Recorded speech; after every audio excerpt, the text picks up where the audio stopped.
دغه تاسو ګورئ ماشاءالله دا د لوی جومات اندروني چې کوم مناظر دي نو هغه مولوي صاحب ته چې کوم نه نو دغه خلک مبارکبادي پیش کوي ځکه چې ډېره زیاته ګڼه وه او دا د دې خلکو هغه محبت دی چې په لوی جومات کې د ډېر وخته پورې چې کوم نه نو دلته خلکو ته یو خیر مبارک خلک یو بل ته چې کوم نه نو د اختر مبارکبادي پیش کوي او دغه تاسو ګورئ ښه جي نو دا زموږ لوی جومات دی او په لوی جومات کې چې کوم نه د لوی اختر لمونځ وشو خلکو قربانۍ وکړې قربانۍ به خلک کوي او دغه عبید الله مولوي صاحب دی او د خوشحالۍ ورځ ده د خوشحالۍ موقع ده نو موږ به هم د هغې سره مبارکبادي به ورته کوو خو چونکې تاسو ګورئ چې په دې وخت کې خلک ډېر زیات په خوشحالۍ کې دی او ماشاءالله الله پاک د خوشحالۍ نه راولي همیشه دپاره د الله پاک خوشحالۍ دا ملګري چې کوم نه راغلي دي دا څوک د پنډۍ نه راغلي دي څوک د سعودي عرب نه څوک د پېښور او د یو ځای بل ځای نه قاري صاحب اختر دې مبارک شه څنګه یې ښه دغه دې وکړو د لمونځ دې وکړو د اختر او خوشحاله یې که نه صحیح ده صحیح دی ښه جي نو موږ به د مولوي صاحب سره به هم خبرې کوو مولوي صاحب سره ورته وایي مولوي صاحب السلام علیکم مولوي صاحب اختر مبارک څنګه له خیر السلام علیکم څه پیغام ورکړئ د دې خلکو ته د اختر په مناسبت سره بسم الله الرحمن الرحیم ټول زمونږ چې کوم کلیوال دي خاص کوم مسافر ټول زمونږ د طرف نه ډېر اختر مبارکي او الله تعالی مو روغ جوړله او بس دا اختر د خوشحالۍ ورځې دي د محبت اتفاق اتحاد ورځې دي موږ کوم خپل محبتونه سیوا کو کم یو سره چاکین راغلي اختلافات راغلي هغه هېر کو او دې بس کله موږ دې اختر هغه چې کوم مقصد دی هغه موږ یو بل سره پوره کړو یو سره محبت او اظهار وکړو مینې اظهار وکړو او کم لانجې کونجې راغلي اتفاق راغلي وي دا یو ته موږ خپل لړ شو او دا یو بل مفین وغواړو یو سره مونږ وکړو او دا محبت د فضا کې دا موږ هم صحیح جزاکم الله خیر ماشاءالله السلام علیکم اسحاق اختر مبارک څنګه ښه ټیک ټاک خیر ته دا زموږ مؤذن دی ښه او ماشاءالله ډېرې غټې قربانۍ نه ورکړي ځکه چې اذانونه چې کوم دی نو په وختن باندې کول او مولوي صاحب هم ډېر زیات مولوي صاحب چې کوم دی نو ډېر وخت هم ته په انتظار یو چې یاره دا خلک لږ دغه شي او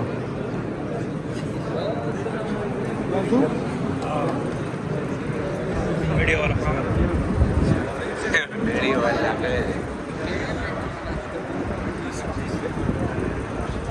الله خیر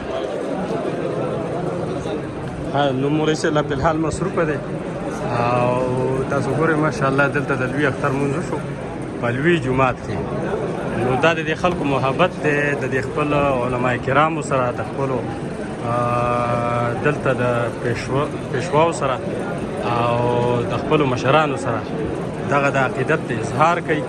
او په اخترونو کې چې کوم دی نو دغه د یو بل سره ښه په خوشحالۍ باندې میلاویږي نو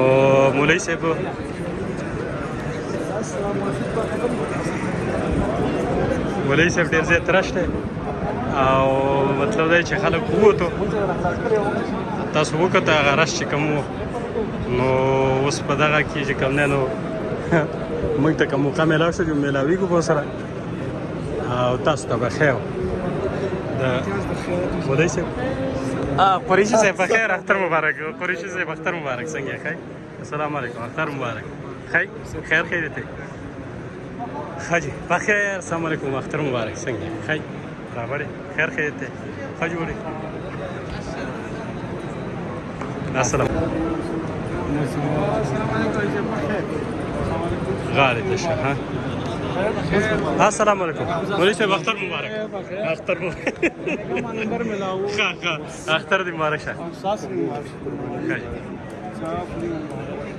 ښه مولوي صاحب مولوي صاحب ستړي مو شو ختم شو خو مختصر غونډه کې څه پیغام دی مسلمانانو ته د دې لوی اختر په مناسبت سره څه پیغام ورکړي د عام مسلمان خلکو چې کم خلک چې حجون لتلی دي کم خلکو چې د قربانۍ نه کړي دي کم خلکو چې قربانۍ نه دي کړي نو دغه په دغه حواله سره د عوامو ته تاسو پیغام ورکوي دې باندې خو تقریبا موږ تفصیل سره خبره وکړه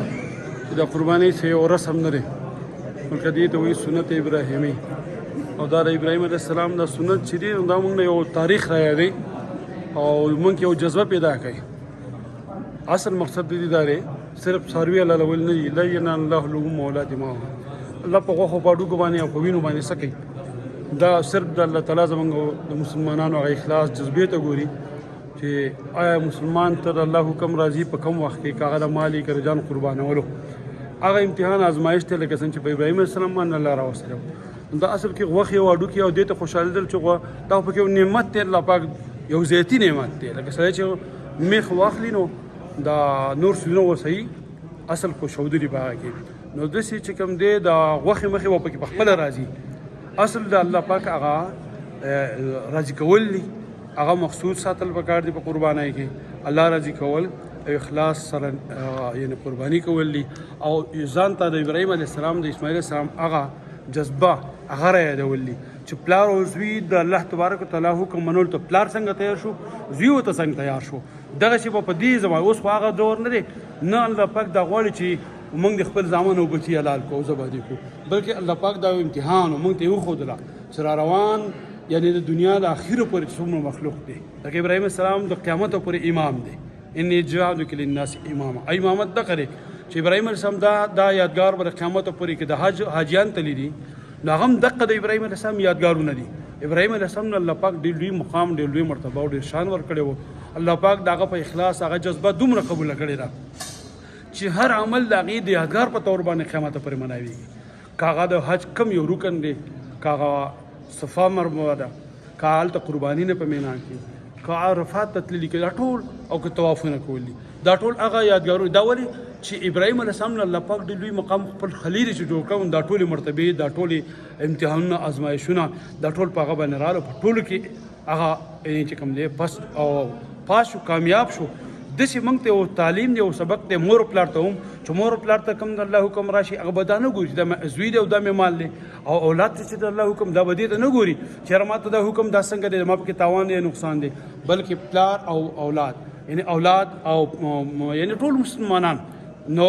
چې هغې په هر وخت د الله تبارک وتعالی حکم منلو ته هغه سره دي او غاړه وتک دي حکم مني د دې فلسفه او حکمت اصل کې بلا چونو چرا بغیر د چونو چران د الله حکم کوم حکم چې راشي قیامت پورې مسلمان باغې ته غاړه دی د فلسفه د قرباني اصلي دغه ده پاتې شو د حج دا خو موږ دلته چې دا کوم دغه کو قرباني کو دا یا لکه دا وایي چې تاسو به څوک چې قرباني کوي نو هغه به د قربانۍ پورې یخته به نه والا کې نوکان باندې کټ کوي د اصل کې مقصد په دې کې دا دی چې هلته کوم حاجیان لګیا دي د الله په کور کې هغې مناسک او احکام د حج ادا کوي او په هغې باندې هم دغه پابندي ده چې هغې به دا دغه نه کوي نه به نوکونه پرې کوي نه به یخته نه وغیره دا د حاجیانو سره مشابهت دی په دې کې او دا مشابهت هسې نه دی دا وایي د دې لپاره دی چې هلته کوم رحمتونه په حاجیانو ورېږي چې موږ دلته په خپل علاقه کې خپل کورونو کې هغه رحمتونه الله پاک دلته رالیږي د هغې په مشابهت په وجه باندې یو قسم کینسکي او دلته راځي نو یو خدای بل حاجیان دا یو اهم فریضه د مسلمانانو یو د مسلمانانو بین الاقوامي او انټرنیشنل چې کوم د اجتماع ده په کال کې یو ځل راځي په ټول عمر کې الله تبارک وتعالی یو ځل حج فرض کړی دی دا څنګه چې مونځ فرض دی څنګه چې زکات وغیره داسې دا اهم فریضه ده او د دغه یو مقصد دی چې بین الاقوامي مسلمانانو اتفاق د اتحاد د یووالي د یکجهتۍ او د یووالي چې کوم دی د وحدت د هغې مظاهره وکړه شي او دغه عبرت دی چې ټولې دنیا مسلمانان د یو بل خیر خبر واخلي د یو بل همدرد او د یو بل په غم کې ودرېږي د یو بل په کار باندې راشي او د یو بل د حال نه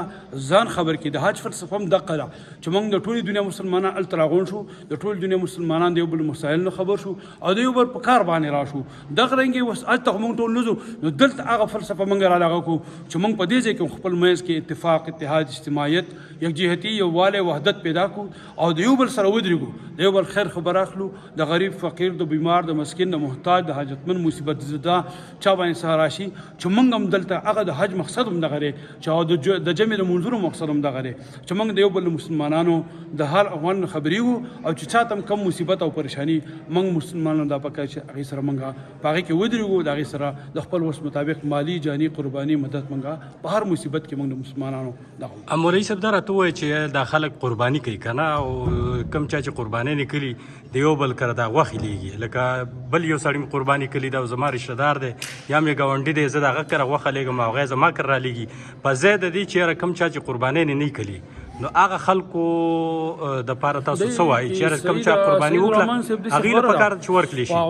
هغه پرې خپله خوشحاله کړي حق دا دی چې کوم خلکو قرباني چې د هغې لحاظ پکې ډېر وساتلی شي موږ زیاتره داسې ملک وکړو چې چا کړي او ښه موړي نه موږ هغه له ډېره لیږو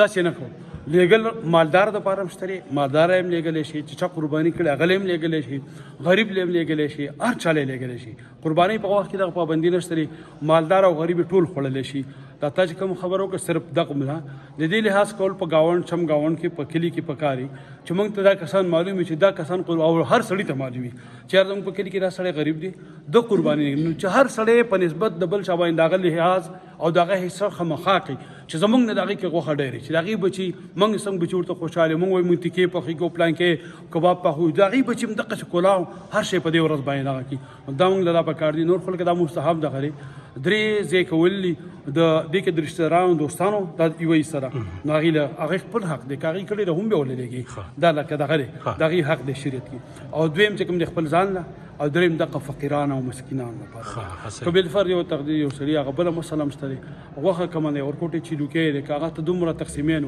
خپل ځان ته کور کې څه نه پاتې کېږي بیا خپل ځان له یو بل ته ګوري چې څوک به نو بیا هغه د خپل دغه مطابق ځان له ساتلی